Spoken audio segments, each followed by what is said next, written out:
आपने सुना होगा मौला अली, नबी करीम सल्लल्लाहु अलैहि वसल्लम और बहुत से जिनका सितारा करोड़ों साल पहले भी देखा गया कि मैं हजरत आदम के साथ ही पैदा हुआ था।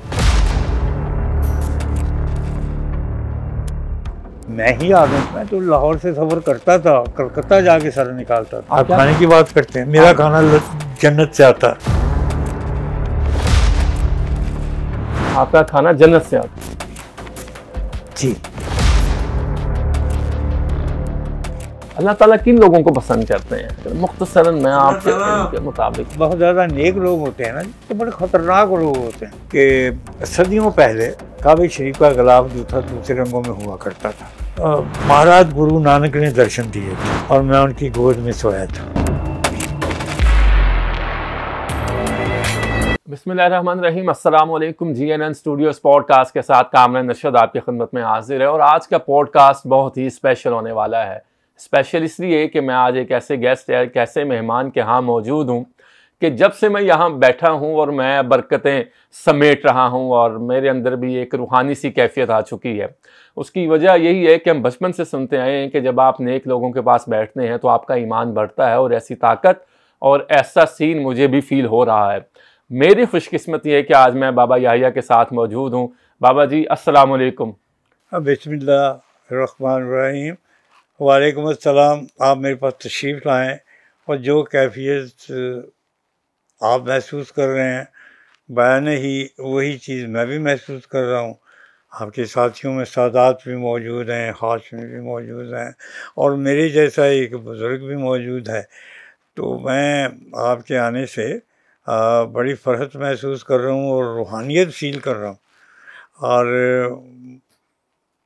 गो मैं बीमार हूँ, तबीयत मेरी मुज़महिल है, मैं आजकल काम नहीं कर रहा, लेकिन यह है कि आपको मैंने वक्त दिया है। ये अल्लाह की अता है कि अल्लाह ने मेरे दिल में डाली कि आप तशरीफ़ लाएँ और मुझसे बात करें। आपने बिल्कुल ठीक बात की कि मैं भी अल्लाह ताला की मदद मांग कर आपकी खिदमत में हाजिर हुआ। बिस्मिल्लाह। और मैंने कहा कि मैं आपसे फैज़ भी ले लूँ। बिस्मिल्लाह। बाबा जी, रूहानियत पे ही बात कर रहे हैं। एक रूहानी कैफियत होती है कि जिसमें आप देख कुछ रहे होते हैं और आपको नज़र कुछ आ रहा होता है। ये रूहानियत एक आम आदमी के समझने के लिए क्या है? बिस्मिल्लाहिर्रहमानिर्रहीम। देखिए जी, लफ्ज़ रूहानियत जो है वो, इसका मंबा जो है वो रूह है। ये लफ्ज़ रूह से आगे निकला है और आगे मशहूर हुआ। रूहानियत का मतलब है कि हम ऐसी गुफ्तगू कर रहे हैं या ऐसे मौजू की बात कर रहे हैं कि जिसका ताल्लुक़ रूह से है जी। और रूह का ताल्लुक़ अल्लाह सुब्हानहू तआला से है जी। अल्लाह सुब्हानहू तआला ने जब रूह को पैदा फरमाया तो रूह से बड़ी बातें भी हुई। जब आदम की रूह को तख्लीक फरमाया अल्लाह सुब्हानहू तआला ने, तो उसमें बेशुमार मसलहतें थीं। अल्लाह सुब्हानहू तआला का वो प्रोग्राम जिसको वो शुरू करना चाहते थे जी। फरिश्तों के बाद, जन्नात के बाद, वो इंसान का था। इंसान के बाद हैवानात आए, कुछ पहले आए, जिसमें चरिंद थे, परिंद थे, हवाई मखलूक़ें थीं, पानी की मखलूक़ात थीं, मिट्टी में, जहाज़ों में, अपना पहाड़ों में। तो ये चीज़ें जितनी थीं, इनमें सब के अंदर जान पैदा की गई, अमर पैदा किया गया, लेकिन रूह जो थी वो सिर्फ़ हज़रत आदम में उसके लिए तख्लीक फरमाई गई। जी। तो रूह के मुतल्लिक़ जब कोई बात होगी तो उसका ताल्लुक़ अल्लाह सुब्हानहू तआला की उस मशीयत से होगा, अल्लाह सुब्हानहू तआला के उस इरफान से होगा कि जो इंसान को तख्लीक करने के लिए अल्लाह सुब्हानहू तआला ने जिससे फ़ायदा दिया इंसानियत को। जी। तो हम सारे जो हैं, जो इंसान हैं जिनका ताल्लुक़ आदम से है, तो हमारा जो मंबा है, जो हमारे अंदर सही चीज़ है, वो रूह ही है। जब हम रूह के बारे में बात करते हैं तो उसको हम रूहानियत कहते हैं, जिसका ताल्लुक़ रूह से है। रूह से। तो रूह जो है ये अल्लाह सुब्हानहू तआला का एक अम्र ख़ास है। ठीक है। अमर ख़ास है जो अल्लाह सुब्हानहू ताला ने जिसे सिर्फ आदम के लिए तख्लीक फरमाया, और हम सब आदमी हैं जी। और हम सब रूह के ताबे हैं। बिल्कुल ठीक है बाबा जी, आपने बड़ी अच्छी एक तारीफ़ बताई है कि रूहानियत एक्चुअली क्या है। ज़िंदा रहने के लिए इंसान को खुराक की ज़रूरत होती है। आपने अच्छा जिस्म बनाना, आप अच्छी खुराक खाएंगे, आप जिम जाएंगे, एक्सरसाइज करेंगे, जो आजकल की नए मॉडर्न दौर में किया जाता है। रूह की खुराक क्या है? रूह को किस खुराक की ज़रूरत होती है? अल्लाहु अकबर कबीरा। सवाल आपका बड़ा अदक है, लेकिन इसका ताल्लुक फितरत से है कि अल्लाह सुब्हानहू ताला ने जिस चीज़ को तख्लीक फरमाया उसे जिबिल्लत, फितरत, सृष्ट के सुपुर्द किया। ठीक है, सृष्ट और चीज़ है, जिबिल्लत और चीज़ है, फितरत और चीज़ है, बिल्कुल ठीक है, आदत और चीज़। जी हाँ, आदत जो है उसका ताल्लुक इंसान से है, और फितरत, जिबिल्लत और सृष्ट का ताल्लुक ईमान से है और रूह से है। जी आपकी जो जिबिल्लत होगी वो शायद मेरी ना हो, जी, शायद इन बुज़ुर्गों की ना हो या इनकी ना हो। आप आदत तो हो सकती है, ये भी मुख्तलिफ हो सकती है, लेकिन ये चीज़ें अल्लाह सुब्हानहू ताला जिस चीज़ को तख्लीक फरमाते हैं, जिस रूह को तख्लीक फरमाते हैं, उसको ज़र्फ़ के साथ ये चीज़ें भी वदियत करते हैं।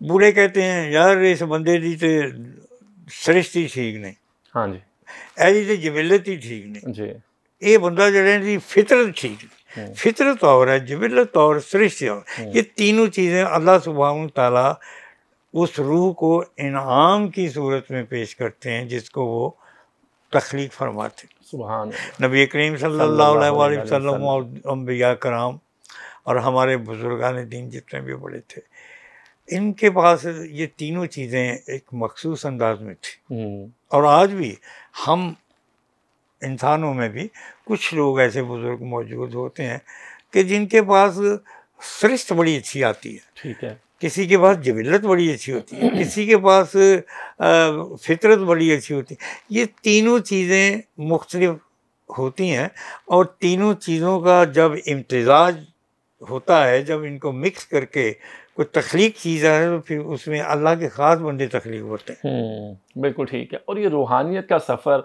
अगर मैंने साइंसदान बनना है तो मुझे साइंस पढ़नी होगी या साइंस के सब्जेक्ट्स पढ़ने होंगे, मैंने अंग्रेज़ी दान बनना है, अंग्रेज़ी सीखना और पढ़ना होगी। बाबा जी, रूहानियत सीखने के लिए मुझे क्या करना होगा? मैंने कई लोगों से बात की, आज मेरी फिर खुशकिस्मती कि मैं आपके सामने बैठा बात कर रहा हूँ। वो कहते हैं दिल का पाक होना बहुत ज़रूरी है, दिल का साफ़ होना, जिसमें किसी के लिए कोई बुराई ना हो, कुछ ना हो। ये रूहानियत के सफ़र में सबसे पहले पाकी दिल की ही है। मैं अर्ज़ करूँगा आपसे कि ख़ास तौर पर रूहानियत का जो सफ़र है, ये सफ़र ऐसा है कि जिसका सारा प्रोग्राम अल्लाह सुब्हानहू ताला तैयार करके उसके सुपुर्द कर देते हैं, उसकी घुट्टी में रख देते हैं।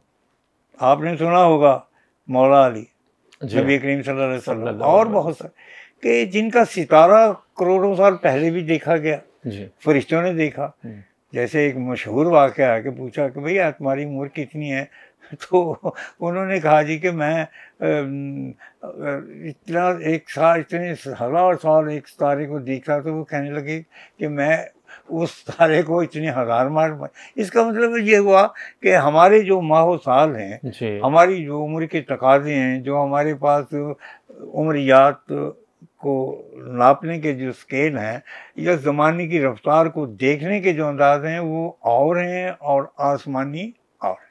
जैसे फरमाया गया कि इंसान 100 साल के बाद जब मरने पे आता है तो एक वक्त ऐसा आता है कि पूरी ज़िंदगी की फिल्म एक सेकंड के सामने उसके सामने से गुजार दी जाती है। अच्छा। माँ के पेट से लेके कब्र के किनारे तक की पूरी स्टोरी, पूरी फिल्म चंद सानियों में उसके सामने आ जाती। एक एक सीन, एक एक हरकत अच्छी है या बुरी है, जो कुछ भी वो जब सामने आ गई तो वो कहता है कि मालिक मैं इतनी सी ज़िंदगी लेके आया था। तो इसका मतलब ये हुआ कि ऊपर के नापने के पैमाने कुछ और हैं, ज़मीन के नापने के पैमाने कुछ और हैं, फरिश्तों की अकल कुछ और है, इंसान की फितरत कुछ और है। इसके अंदर 4 चीज़ें शामिल की गई, पानी, मिट्टी, हवा और आग, और फरिश्ते सिर्फ नूर से। और नूर की भी कई किस्में। वो जो नूर ये जो जल रहा आपको दिखाई दे रहा है, ये भी अल्लाह सुब्हान ताला का नूर है जी। लेकिन इसकी किस्म और है। जैसे चावल मुख्तलिफ है जी, ये चावल वहाँ का है, ये चावल वहाँ का है, ये लंबा होता है, ये छोटा होता है, ये फलाना है। इसी तरह नूर की भी मुख्तलिफ अक़साम है। वो जो नूर मूसा ने देखा था तो कोई तूर के ऊपर, वो भी नूर था, लेकिन वो नूर वो नहीं था जो मौला अली ने देखा था और नबी करीम सल्लल्लाहु अलैहि वसल्लम सिलसिला फरमाया था। या वो नूर और है, आप भी नूर है, आप भी नूर का हिस्सा है। ये जो आपके अंदर दिल के अंदर पिनपनी सी चल रही है जिससे नब्ज़ हमारी चलती है, ये नब्ज़ जो है वो दिल के अंदर छोटा सा प्याज का एक पर्दा है। वो पर्दा जो हरकत पकड़ता है वो अल्लाह के अमर से पकड़ता है, वही ज़िंदगी है। वो पर्दा जब बंद हो जाता है तो डॉक्टर कहता है इसकी नब्ज़ बंद हो गई, क्योंकि उस पर्दे ने पप पप करना छोड़ दिया। वो अल्लाह का अमर होता है, वो जो उसके अंदर है। वो नूर की एक करोड़ में हिस्से की एक छोटी सी शाख है जो इंसान को ज़िंदगी में लाती। तो अर्ज़ करने का मतलब है कि नूर जो है, हर चीज़ अल्लाह का नूर है और अल्लाह के नूर से निकली है। जिस चीज़ में अल्लाह सुब्हान ताला का नूर शामिल नहीं है वो चीज़ लाइव नहीं होती, वो ज़िंदा नहीं होती, वो हरकत पजीर नहीं होती, उसका कोई नाम नहीं होता। नूर और हसन नाम रख लेना, नूर नाम रख लेना, वो नाम की हद तक तो ठीक है, लेकिन सवाल तो यह है कि नूर है क्या चीज़। ये अल्लाह सुब्हान ताला का वो अमर अज़ीज़ है जिससे अल्लाह सुब्हान ताला ने अपनी रहमतों को नवाजा और अपनी रहमतों को दराज फरमाया और उससे इंसान को पैदा फरमाया। यही नूर अव्वल है, यही नूर आखिर है और यही नूर खुदा है। इसका हल्का सा जलवा तूर पर दिखाया तो तूर ही खाक हो गया। हाँ जी। तो अर्ज करने का मतलब है कि ये जो भी हमसे हरकत सरजद होती है भलाई की, अच्छाई की, वो अल्लाह सुब्हान ताला का नूर है। नूर ही से सारे काम होता। बाबा जी आपने माशाल्लाह कितनी बहारें देखनी है जिंदगी की, क्या उम्र हो गई आपकी? सच्ची बात तो मैं आपकी खिदमत में अर्ज करूँ कि मैं तो हज़रत आदम के साथ ही पैदा हो गया था। अच्छा, माशाल्लाह। और इस पैदाइश को देख लें कि कितने हज़ार साल हो गए हैं या कितने करोड़ साल हो गए हैं, और मेरी बात को तो कोई शख्स गलत साबित नहीं कर सकता। नहीं कर सकता कि कर सकता? नहीं कर सकता। कि मैं हज़रत आदम के साथ ही पैदा हुआ था। मैं ही आदम हूँ। जी हाँ, मैं ही आदम हूँ, मैं ही आदमी हूँ। आदम से आदमी हुआ ना। जी हाँ। तो आप आदमी हैं ना जी। तो जब आप आदमी हैं तो आपको खुद देख लीजिए कि आप कब पैदा हुए थे, और आदमी जो है उसका ताल्लुक आदम से है। तो जब मैं उम्र उनके साथ ही पैदा हो गया था तो मेरी उम्र का हिसाब लगा लें। वो जाहिर बंदे हैं जो ये कहते हैं जी हमें इतना हुआ, ये हुआ, दुआ 20 साल, 100 साल, 200,000 साल, ऐसी बात नहीं है। ये तो एक ज़मीन दो रास्ता था। अगर जिंदगी के उस राह पे मैं चलूँ तो दूसरे सिरे पे तो आदम खड़े। अगर मैं वहाँ तक चलता जाऊँ, है ना, चलिए इससे हिसाब लगा लें। मैं अपने शजरे से नज़र निकालता हूँ। अगर खां झंडे खां, फलाना खां, फलाना खां, फलाना खां, चलिए 100 निकल आया। उसके बाद 2000 उनके ख़ानदान को आगे निकाल लेता हूँ, फिर 10,000 और निकाल रहा हूँ। अगर कुछ सिस्टम आपके पास है तो फिर 20,000 और निकालता हूँ, तो आगे कौन खड़े हैं? आदम। दे बिल्कुल ठीक, ये बात है। तो मेरी उम्र जो है वो ऐसा ही है, और मैं उसी वक्त पैदा हुआ था जिस वक्त हज़रत आदम की तख्लीक हुई थी, और मैं ही पैदा हुआ था। बिल्कुल ठीक है। अच्छा, अब मैं आपसे अगर सवाल पूछूं कि जब आप अल्लाह का जिक्र हम करते हैं, नमाज पढ़ते हैं, कोई वज़ाइफ करते हैं, कोई लफ्ज़ का पढ़ रहे होते हैं, तो उलमा सब लोग ये कहते हैं आप दिल को पाकीज़ा करें, अपने दिल को साफ़ करें। ये दिल को साफ़ करने के लिए कोई ऐसा लफ्ज़, कोई ऐसी चीज़ है जो आप बता, आपका क्या तजर्बा रहा है, ये दिल कैसे साफ़ होता है बाबा जी? मुझे ये बताएं, आपके पास एक बर्तन है, वो लकड़ी का बना है, पीपल के पत्तों से बना है। आपको पता है आधा हिंदुस्तान पीपल के और केले के पत्तों को एज ए बर्तन इस्तेमाल करते हैं। बिल्कुल, आज भी करते हैं। मैं तो सारी जिंदगी रहा वहाँ पर, इंडिया में, हिंदुस्तान में रहा जी। मैं तो लाहौर से सफ़र करता था, कलकत्ता जाके सर निकालता था। जी हाँ। कौन सा मज़ार है जहाँ पर मैं नहीं जाता था। केले के पत्ते ही मिलते थे ट्रेन के अंदर, उसके ऊपर भाजी मिलती थी, पूरी मिलती थी, हलवा मिलता था, खाना मिलता था।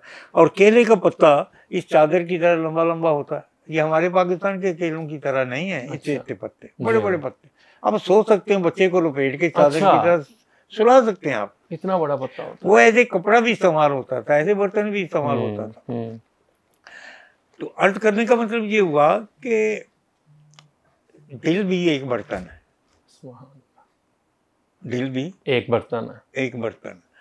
और दिल जो है उसको चलाने के लिए अल्लाह सुब्हानहू तआला ने एक निज़ाम दिया और ग़ज़ाएँ पैदा की पाकीज़ा, इनको इस्तेमाल करो, इनको खाओ, उससे ये होगा, उससे ये होगा, उससे ये होगा, उससे ये होगा, और उससे दिल को तक़वियत मिलेगी, वो मिलेगी। अब सवाल यह है कि वो जो पिनपनी है जो ऐसे करके आपकी नब्ज़ को चलाती है, वो अल्लाह का अमर है, वो नूर है आपका जी, ठीक है।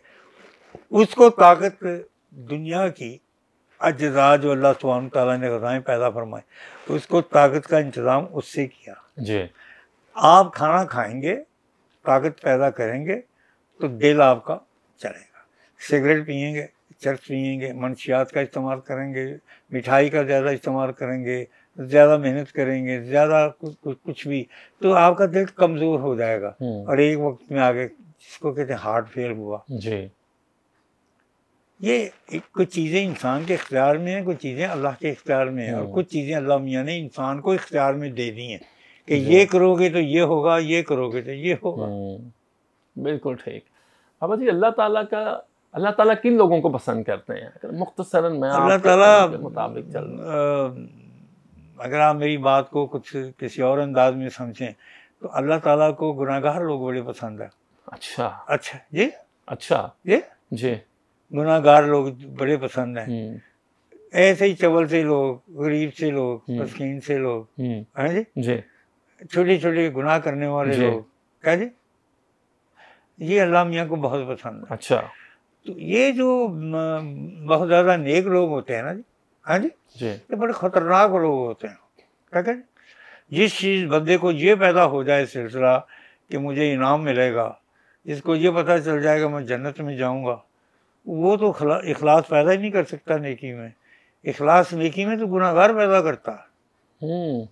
जब नेकी गुनाहगार करता है वो अल्लाह को पसंद होती है, और जब पढ़ा लिखा आदमी, समझदार आदमी, पाक साफ आदमी करता है तो वो उसमें ज़ूम पैदा होता है, और ये ज़ूम जो है ना, ये बड़ा कातिल होता है। जी बिल्कुल ठीक बात है। तो मैं तो यह है कि 10 कदम सीधे चलता हूँ, हाँ जी, और 12 कदम जो है वो उल्टे चलता हूँ, ठीक है जी।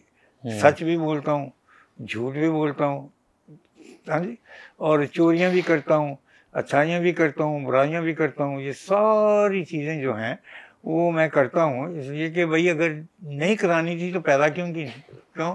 बिल्कुल ठीक। ਹੁਣ ਤੁਸੀਂ ਕਹਿੰਦੇ ਹੋ ਕਿ ਮੇਰੇ ਘਰ ਚੂਹੇ ਨਾ ਹੋਣ, ਡੱਡੂ ਨਾ ਹੋਣ, ਕੀੜੀਆਂ ਨਾ ਹੋਣ, ਮੱਖੀਆਂ ਨਾ ਹੋਣ, तो भाई तुसी अंदर क्यों अंब रख दो कट के, क्यों खंड रख दो, रखो ही मत।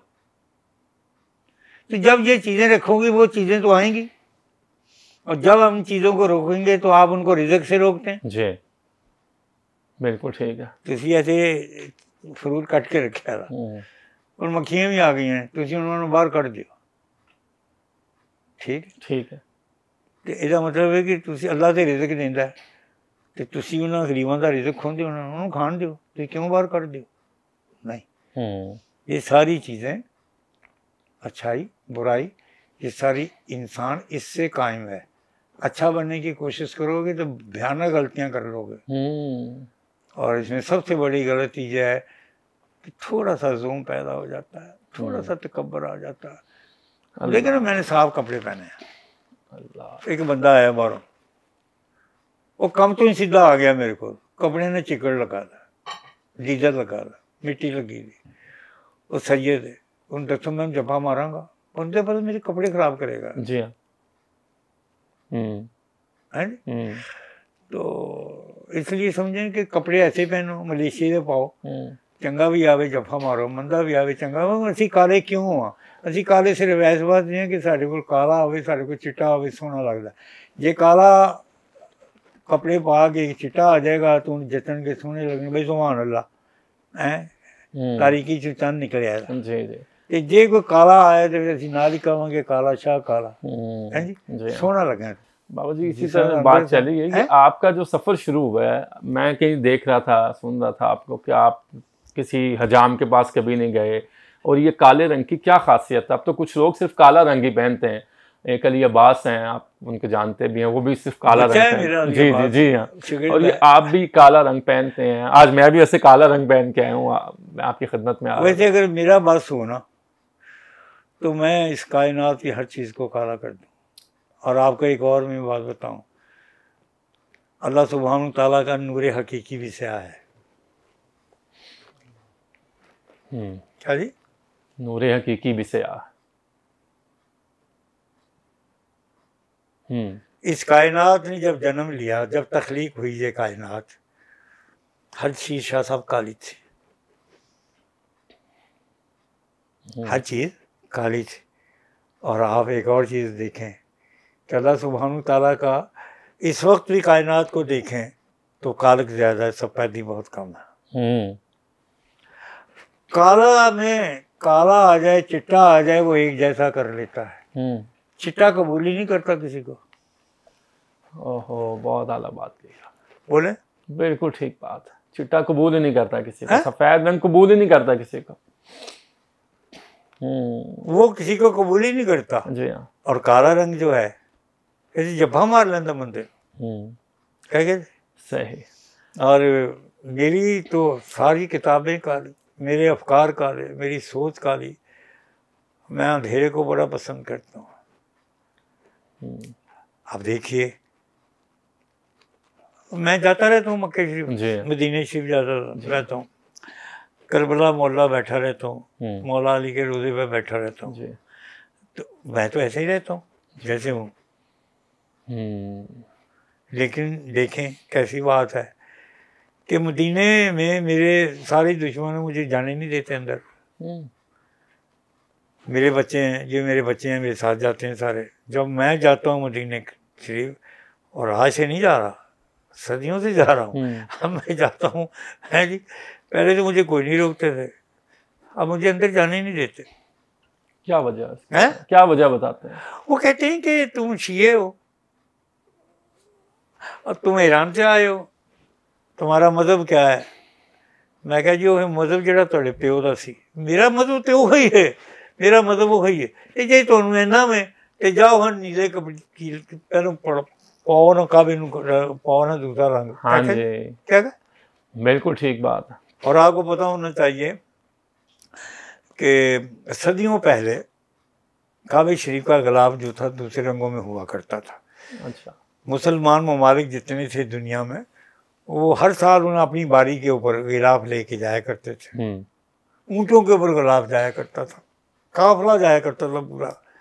हर मुल्क की अपनी बारी पे खाने काबे का गिलाफ तैयार करते थे अपने मुल्क में, और फिर 6 महीने, 4 महीने, 9 महीने उनको रास्ते में लगते थे। ऊँटों के कारवानों के ऊपर, समुद्रों की कश्तियों के ऊपर ले जाते।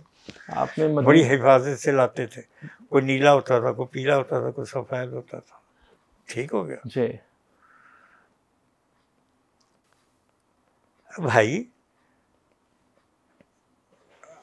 अल्लाह सुब्हान तआला ने हुक्म है भाई, देखो अब देखो कितना खूबसूरत आपके पास पत्थर आया जन्नत से जी कि काबे के अंदर लगाओ। याकूत जन्नती था वो, और उसका रंग अनार की तरह सुर्ख था उस पत्थर का, और आज काला स्याह है। और दुनिया की हर चीज़ हर ज़माने में पहनाए खाने काबे को सदियों, इब्राहीम अलैहिस्सलाम से लेके आज तक जितने भी पहनाए गए गुलाब चादरें, कोई सफ़ेद थी, कोई चिट्टी थी, कोई लाल थी, कोई पीली थी, काली नहीं थी। आखिर कहाँ पे आगे रुका? काले पे। यार तुसी मेरा काला ਮੈਨੂੰ नहीं पसंद है ਤੇ ਉਹਨਾਂ ਨੂੰ ਪਵਾਇਆ ਤੁਸੀਂ ਅੱਬਾ ਜੀ ਨੂੰ, ਉੱਥੋਂ ਵੀ ਲਾ ਦਿਓ ਨਾ। हाँ ठीक है जी, बिल्कुल ठीक बात जी, बिल्कुल ठीक है। उतारो, जाओ सारे दुनिया के कुरान उठाओ, है जी, उनको नीला लिखो, पीला लिखो, वो स्प्रे करा दियो तुसी।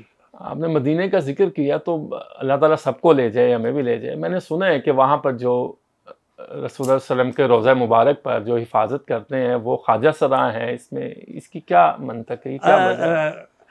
असल में ये बात मैंने एक टेलीविजन पर कही थी जी। असल किस्सा है कि नबी करीम सल्लल्लाहु अलैहि वसल्लम के रोज़ा मुबारक को मैं तो ज़माने से जा रहा हूँ, सदियों से जा रहा हूँ। एक ज़माना है कि मैंने तो कई साल अंदर नहीं गया, मैं बाहर ही घूमता रहता था। अच्छा। ये भी मैंने जिक्र किया।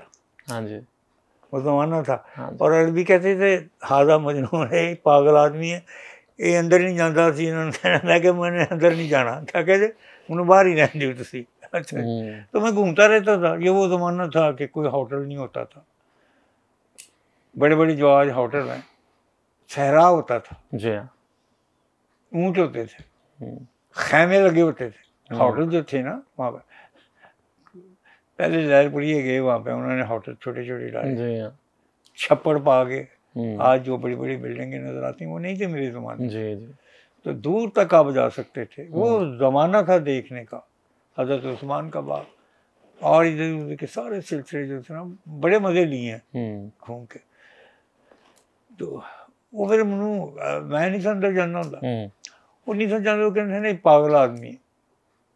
गुजारिश ये है कि ये सिलसिले जितने भी आपको दिखाई देते हैं आज, इन रंगों के चक्कर में नहीं पड़ना चाहिए। ठीक है। कबर दा रंग काला, मां दे पेट दा रंग काला, अखां दा रंग काला, वाल तुहाडे काले, ते की तुहानू मुसीबत पैगी ना फिर काले रंग की काहदी तकलीफ। लेकिन मैं अपना काला रवाज, मेरे मुर्शद सन वो भी जाते तो उन्होंने भी बड़ा तंग करते सन। अच्छा। वो अपनी नमाज अपनी वखरी बनाने लग पे। हैं जो थे उन्होंने फिर भी उन्होंने कुटिया मारिया कि तुसी इंज नहीं करे। उन्हें आख्या कि काहदी तकलीफ जे मैं घर पढ़ सकना, तो मेरा दिल करेगा मैं इत्थे पढ़ लेना, तो जे कोई लेट आ जाए तो अपनी वखरी नमाज पढ़ता रहता है ना, इमाम के बगैर भी पढ़ सकते, घर भी पढ़ सकते। ये केड़ी गल तुहानू समझ नहीं आउंदी इन्हां गल्लां दी। इस्लाम इस चीज़ का नाम नहीं। जिस तरह तुहानू सहूलत मिलती है तुसी उस तरीके नाल इस्तेमाल कर लो। काले चिट्टे के चक्कर च पैण दी नहीं लोड़। जिस चीज़ दे विच तुहानू आसूदगी मिल रही है तुसी वो चीज़ हो। तो मैनू कोई कहे जी, मैं कहा जी मैनू तुसी रोक दिओ, बाहर गोली मार दिओ, ऐ ते नहीं जे लैंदा। वो फिर मेरे उत्ते जनाब वो कैमरे भी रखते हैं। अच्छा। बंदे भी खड़े रखते हैं। ए हुण भी असीं गए दे सां ते सानू जनाब जी साडे कोलों टैलीफोन खड़काते हैं, बाबा आ गए बैठा पढ़ो। मैं कहा जी मैनू फांसी दे दो इत्थे। वो तुहाडे मैं इत्थे अरबी देखे ना कालियां बावां पाई दियां ने, काले हरम पाए दे ने, उत्थे की तकलीफ है तुहानू? अच्छा बाबा जी, वाकई वहाँ पे ख्वाजा सरा रोज़ा रसूल की हिफाजत पर मामूर। अच्छा जी, मैं वो भूल गया बात करना। अर्ज करने का मतलब है वहाँ पे एक कबीला है। अच्छा जी। ख्वाजा सरा दुनिया में हर जगह मौजूद है। अभी भी आपके तशरीफ लाने से पेशतर एक बहुत बड़ा ख्वाजा सरा मुझसे गुफ्तगू कर रहा था। बच्चा है, वो स्टूडेंट है और पैदाशी तौर पे मुखन्नस है, तो अब उसमें उसका क्या कसूर है? वो एक बहुत बड़ी डिग्री ले रहा। तो मैं किसी ज़माने में उसकी मदद करता था, फीसें उसको को देने के सिलसिले में। बाल लड़कियों जैसा है, बिल्कुल लड़की है। अच्छा। लेकिन वो ख्वाजा सरा है। तो लड़की जब ख्वाजा सरा पैदा होता है तो अपना तशख़्ख़ुस जो है वो जनाना रखता है, पसंद करता है, मर्दाना नहीं पसंद करता। क्योंकि उसकी गुफ्तगू, उसका चलन, उसका अंदाज, उसकी फिक्र, सोच, हर चीज़ वैसी हो जाती। तो अभी बड़ी बड़ी लंबी चौड़ी आपके आने से पहले बात की, तो मैं किसी ज़माने में उसका वो फीसें वीसें दिया करता था। तो वो मैं नहीं दे सका कुछ अर्से, तो वो कहने लगी कि बाबा जी ड्यू हुई हुई हैं चीज़ें। तो मैं उसको बता रहा था कि बेटा तुम अपने सारे पेपर वेपर लेके आओ। तो यार इनके लिए मैंने लड़ाई भी की, इनके लिए मैंने किताबें भी लिखी। मैं जानता हूँ कि ख्वाजा सरा, हर इल्म वाला आदमी जानता है कि ख्वाजा सरा कौन है। और मैं ये समझता हूँ कि मुझे कुछ जो हासिल हुआ वो इनसे बहुत कुछ हासिल हुआ। अच्छा। वो क्यों? मैं इनकी इज्जत बड़ी करता हूँ। मैं गाड़ी में जा रहा हूँ, एक पार्टी मुझे जाती दिखाई देती है, मैं रुक जाता हूँ, सलाम करता हूँ, मोहब्बत करता हूँ, प्यार करता हूँ, और जो जेब में होता है दे देता हूँ। फिर वो मैं देखता हूँ, मैं चला जाता हूँ, तो देखता हूँ तो मेरे हाथ उठा के दुआएं कर रहे होते हैं, जा बाबा तेनों रब इन्ना दे जिन्ना समुद्र च पानी। मैं आपको बताऊँ, बंदूक से निकली हुई गोली और तकदीर का लिखा हुआ भी तब्दील हो जाता है जब कोई ख्वाजा सरा अल्लाह से मांगता है। अच्छा, ये मैंने इनकी अल्लाह ख़ता बात को अल्लाह सुब्हान तआला रद्द नहीं फरमाते। तो एक जिस तरह से हर कौम के अंदर ख्वाजा सरा होते हैं, इसी तरह से अर्ज़ पाक में भी ख्वाजा सरा मौजूद हैं, इनके कबीले हैं। जी जी, ठीक, गवर्नमेंट इनको सपोर्ट करती है इनको बुराइयों से बचाने के लिए, इसलिए कि जब वो चलेंगे लहक लहक के, जनाना अंदाज इख्तियार करेंगे, जाहिर है कि अगर उसमें मर्दाना सिफात नहीं है तो जनानेपन की तरफ राग़ब हो जाते हैं वो लोग। ठीक, बिल्कुल फिर अमर है ना जी, ठीक। वहाँ पे शरारतें भी पैदा होती हैं। फिर वो क्या करते हैं कि वो लोग उनको महदूद कर देते हैं, अखराजात गवर्नमेंट उठाती है, उनको कहते हैं तुम हाफिज बनो, तुम कुरान पढ़ो और यहाँ पे बैठ के कुरान की तिलावत करते रहा करो, आपको अल्लाह सुब्हान तआला घर में बैठे हुए रिज़्क देंगे। कितनी अच्छी बात है। ਇਹ ਸਾਡੇ ਤੇ ਕਹਿੰਦੇ ਨਾ ਬਾਜ਼ਾਰਾਂ 'ਚ ਮੰਗੋ ਜਾ ਕੇ, ਕਿਹੜਾ ਚੌਰਾ है जिथे मेकअप करके नहीं खड़ोते खुदरे खड़े हैं ना। खुदा की कसम मैं रोता हुआ वहाँ से गुजरता हूँ, मेरा दिल चाहता है मैं गाड़ी भी दे दूँ इनको, मैं इनको सब कुछ दे दूँ, पैसे भी दे दूँ, और मैं करता हूँ ऐसा। उसकी वजह यह है, मुझे ये बताएं, अगर किसी शख्स के घर में उसका बच्चा ख्वाजा सरा पैदा हो जाता तो उस आदमी का क्या कसूर है? कोई कसूर नहीं जी, कोई कसूर नहीं है कि है नहीं है। आगे भी मैंने बात ये टेलीफोन पे की है। मेरे एक चचा थे, वो ख्वाजा सरा थे। अच्छा, हम पठान लोग हैं। मेरे जो दादा थे वो बड़े दबंग थे, सारा शहर उनसे कांपता था, हमारे मोहल्ले से कुछ नंगे सर नहीं गुजर सकता था। वो बुलाते थे, कौन है भाई तुम? गल सुन शरीफा माला है, सर कज के तो चीर नहीं कट के तुम गुजरना। इतने दबंग थे। 5 भाइयों में जब मेरे एक चाचा की पैदाश का वक़्त था तो बैठे हुए हैं, उनका नाम बड़ा दबंग था, आगर ख़ान उनका नाम था, परदादे का। झंडे खान हमारे नाम, हमारे बुज़ुर्ग बड़े दबंग थे। मुझे अब बताइए, किसी को क्या पता है कि उसके घर में हीरा पैदा हो रहा है, या इंसान पैदा हो रहा है, या लड़की पैदा हो रही है? कंट्रोल है इस बात पर? नहीं। डरना नहीं चाहिए फिर इस बात से, डरना चाहिए।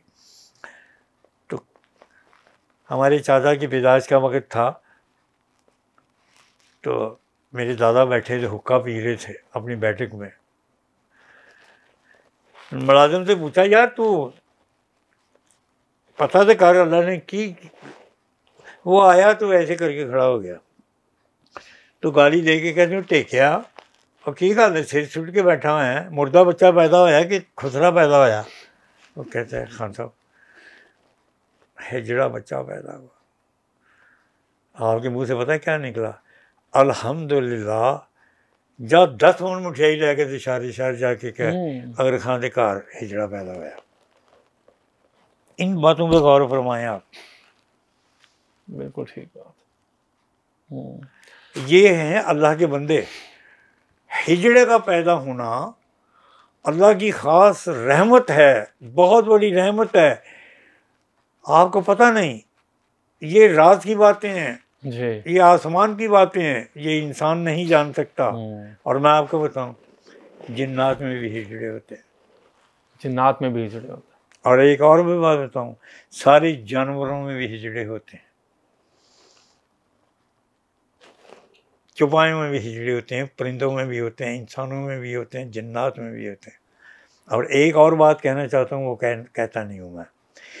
ये जब हिजड़ा पैदा होता है तो उस कौम का पता नहीं कितना सदका निकाल के वो एक शख्स पैदा होता है।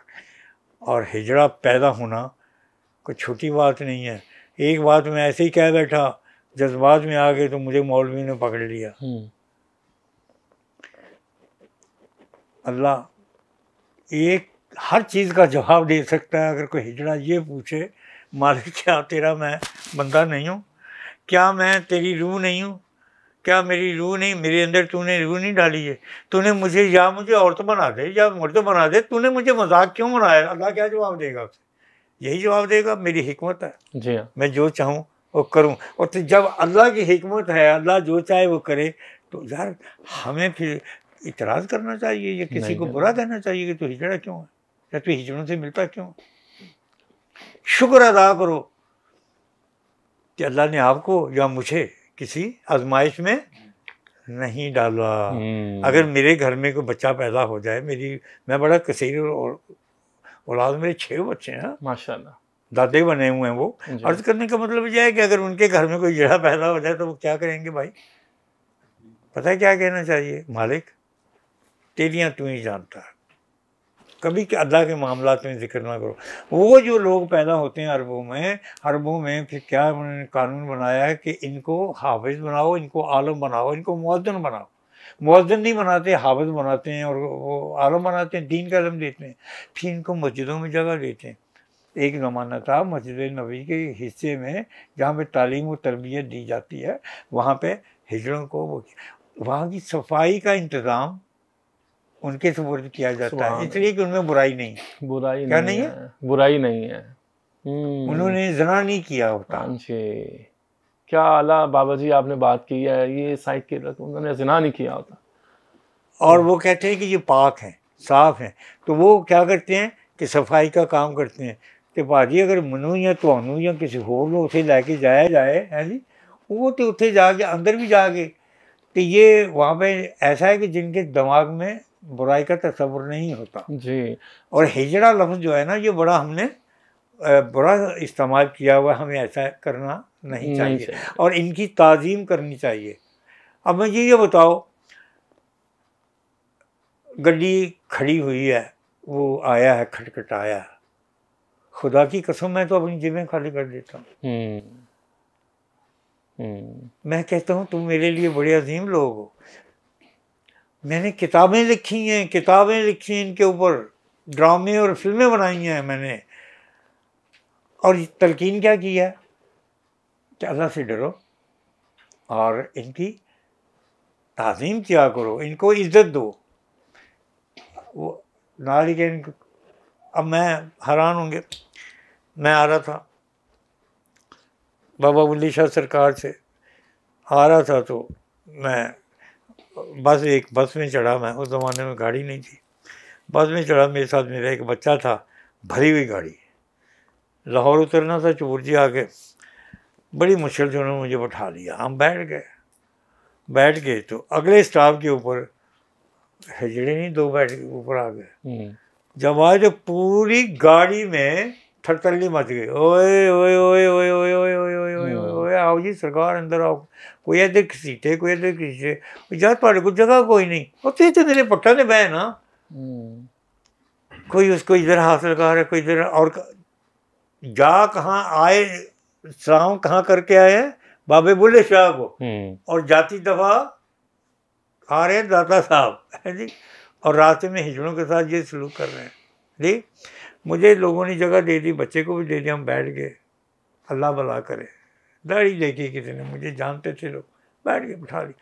अब मैं उनको कहीं आ बैठा, मैंने कहा बच्चों इधर आके बैठ जाओ, वही बात नहीं बाबा जी तुसी बैठो, नहीं बाबा जी तुसी बैठो। मैं और बच्चा उठ गए, हमने उनको बिठा लिया। तो नाल दा पीछे कहते लै भाई बाबा भी आ नहीं, ये रोने का मकाम है, हंसने का मकाम नहीं है। तरबियत, मैं तरबियत और जहनियत की बात कर रहा हूँ, और बड़ा फुकदान है। अच्छा बाबा जी, आपने भी बात की बड़ी अहम कि आप जेबें खाली कर देते हैं, कोशिश करते हैं जब ऐसे कोई मामला होते हैं। सवाल ये है कि जो लोगों अच्छा मुझे ये आपको बताएं, असल च मेरे को इलम ही ऐसे ने, मेरी गल लोगों को खत्म नहीं होती। मेरे को तो कई गल्लां ऐसियां ने, अगर मैं कह दें तो सवेरे सारे मौलवी मेरे दरवाजे से इकट्ठे होंगे जी। यार सोचो तुसी, ਜਿਹੜੇ फरिश्ते ने उन्होंने अल्लाह पैदा किया, उन्होंने जो चीज़ है जी वो मर्द ने कि वो औरत ने, दसो की ने? दसो जवाब दो।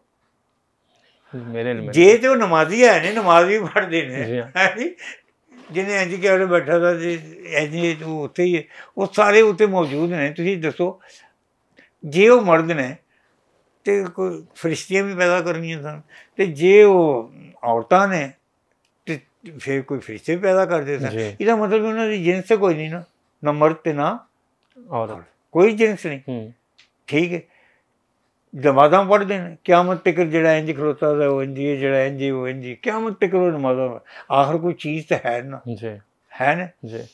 मर्द औरत नहीं बनाया, उन्होंने फरिश्ता बनाया। उन्होंने से औरत नहीं, औरत जिनस नहीं पैदा की थी। मर्दी क्यों पैदा की थी? इस वास्ते कि आदम नूं पैदा करना सी, इन्हें तखलीक फरमाना सी।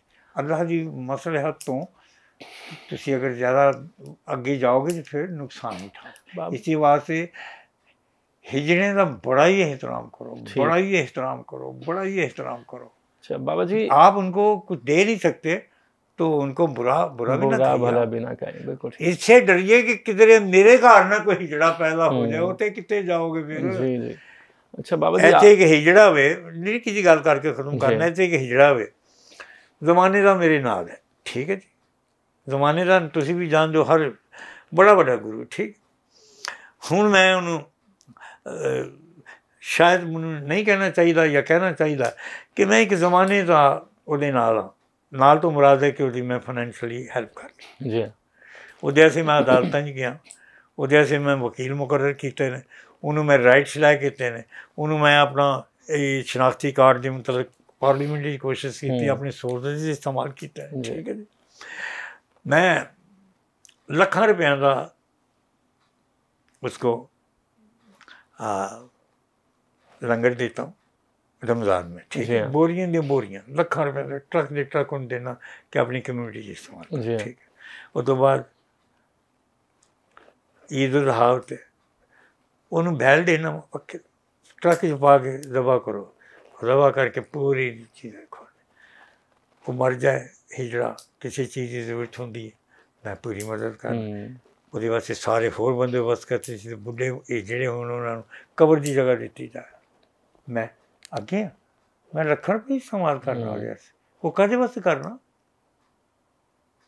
सिर्फ इस वास्ते करना कि अल्लाह नूं शायद मेरी यह अदा पसंद आ। बेशक अल्लाह सुभान तआला मेरे तो शायद ऐसे नहीं कर्म करते, वो झोलियां उड्ड उड्ड के दुआवां देने, बाबा तेरे बच्चों की खैर, तेरी खैर, असीं मर जाइए तू ना मरे, तेरा रिज़्क है ना, तो कसम उन्होंने खुदा बाग जी उन्होंने सारियां गल्लां पूरियां। अच्छा बाबा जी, आप रिस्क पे बात कर रहे हैं, तो आज के नौजवानों का बड़ा मसला रिस्क की बंदिश है। लोग बहुत परेशान है रिस्क से, जॉब नहीं मिलती, मामलात नहीं चलते, तो कोई रिस्क की बंदिश ख़त्म करने का, रिस्क में बरकत का, कि रिस्क की फरावानी हो जाए, घरों के हालात बेहतर, कोई आपके पास क्या? पाकिस्तान में तो मुसलमानों, ये जो जिस टाइप के हम मुसलमान हैं ना, मैं स्पेशली पाकिस्तानी की बात कर रहा हूँ, इनकी तो बात ना करें, लेकिन इसके अंदर भी बड़े बड़े खूबसूरत इंसान मौजूद हैं। तुहाडे पंजाब नालों तो तुहाडे कराची वाले चंगे ने। कराची में कम से कम 1 करोड़ इंसान का लंगर रोज़ाना तकसीम करते हैं कराची के सेठ। ठीक है, मैं खुद उनमें शामिल होता हूँ। शेवा हो गया, दूसरे हो गए जो फौत हो गए, बल्कि इस वाले अब्दुल सत्तार, मेरी बात आप समझे। कराची के अंदर आप जाइए, आपको वैनें मिलेंगी किचन की बनाई हुई, और जहाँ पे 100-200 बंदा खड़ा होगा मजदूर का, तो उनको कहते हैं लंगर खाओ। उनको पानी में, प्लेटों में, स्पून के साथ, ठंडे पानी के साथ उनको बिरयानियाँ दी जाती हैं। एक एक सेठ 100-100 देग रोज़ पकाता है। मेरे पास तो एक ही नुस्खा आया है, मैं 70 साल से लंगर तकसीम कर रहा हूँ जी, अपने हाथ से पकाता हूँ जी। क्या जी? अपने हाथ से पकाते हैं? कैसी बात, अपने हाथ से पकाता हूँ और अपने हाथ से खिलाता हूँ। आधी रात को उठता हूँ, लंगर तकसीम कर, वो अपना कटिंग करता हूँ, सुबह सुबह उठ के कटिंग करता हूँ, बच्चे मेरे साथ होते हैं, प्याज खुद काटना, लहसुन खुद काटना, एक एक चीज़ का खुद काम करना, हाँ जी, और मैं तकसीम करता हूँ, खिलाता हूँ, और मुझे चैन ही नहीं आता जब तक मैं लंगर तकसीम ना कर लूँ। और यही रिस्क की और यही मेरे पास एक ऐसा नुस्खा है, हैं जी। और याद रखो कि लंगर तकसीम करने वाला और मकरूज़ आदमी मरता नहीं है। बोले लंगर तकसीम करने वाला और मकरूज आदमी मरता नहीं है। पूछे क्यों जी, क्यों? दुआवां पीछे बड़ियां होंदियां ने।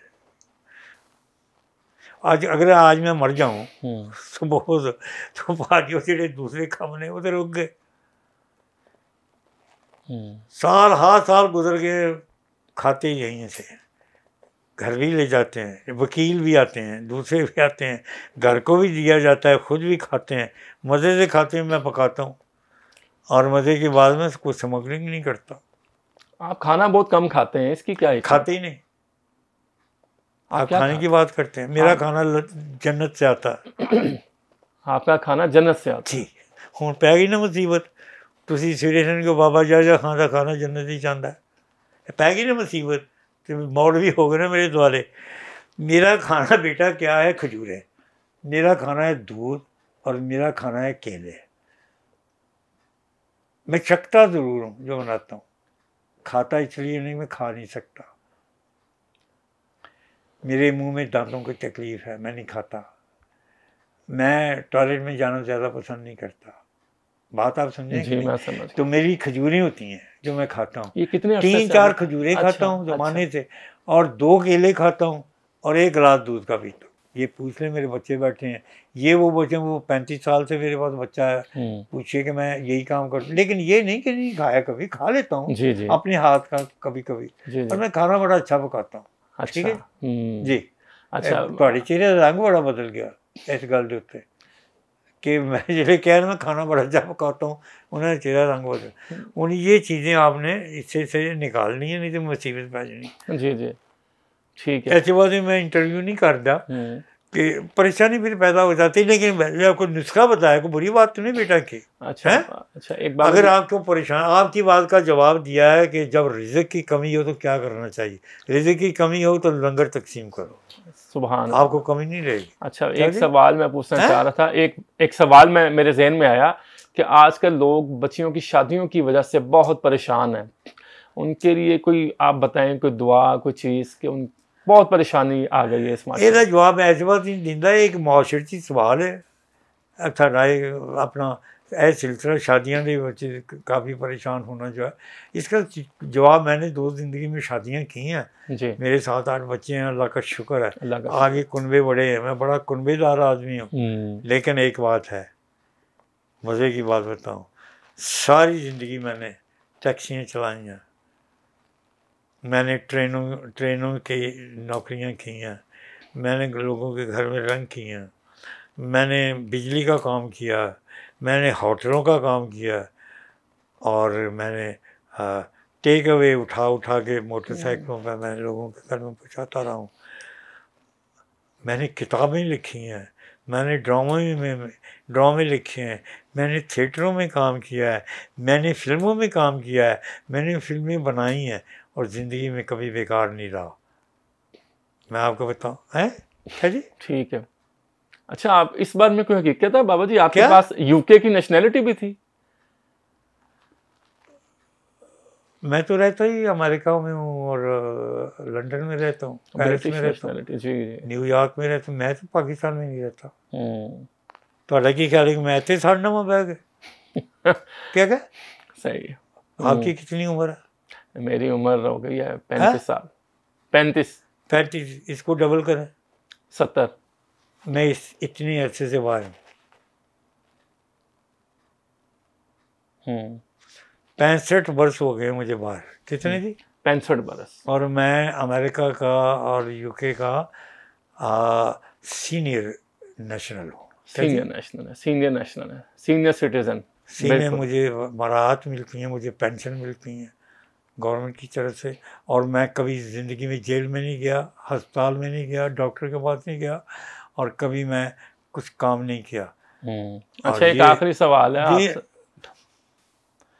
क्यों मेरे मगर पहाड़ लगे दुनिया में? अच्छा, आखिरी सवाल ये है कि आपसे बहुत लोग मोहब्बत करते हैं, प्यार करते हैं, सिख आपको बहुत पसंद करते हैं, सिख बरादरी आपकी जी बहुत इज्जत करते हैं आपकी। मैं आपको बताऊं, जी जी, इसलिए कि मैं शायद मुसलमानों में शायद वाहिद आदमी हूँ, या को भी होगा, कि जिनको महाराज गुरु नानक ने दर्शन दिए थे। अच्छा। और मैं उनकी गोद में सोया था।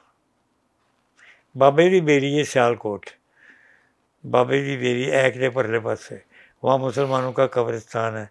तो मुझे चोरी करने की बड़ी आदत थी, तो मैं इतना था तो मुझे चोरी मैंने की एक दफ़ा, तो घर वालों ने मुझे खूब कुटिया बन के। तो मैं कल्ला बेटा था बाप का, है जी, हज़रत अल्लामा साहब की दुआ से पैदा हुआ था, उन्होंने मेरा नाम रखा था जी, और स्कूल गया ही नहीं, कोई काम ही नहीं किया, है जी।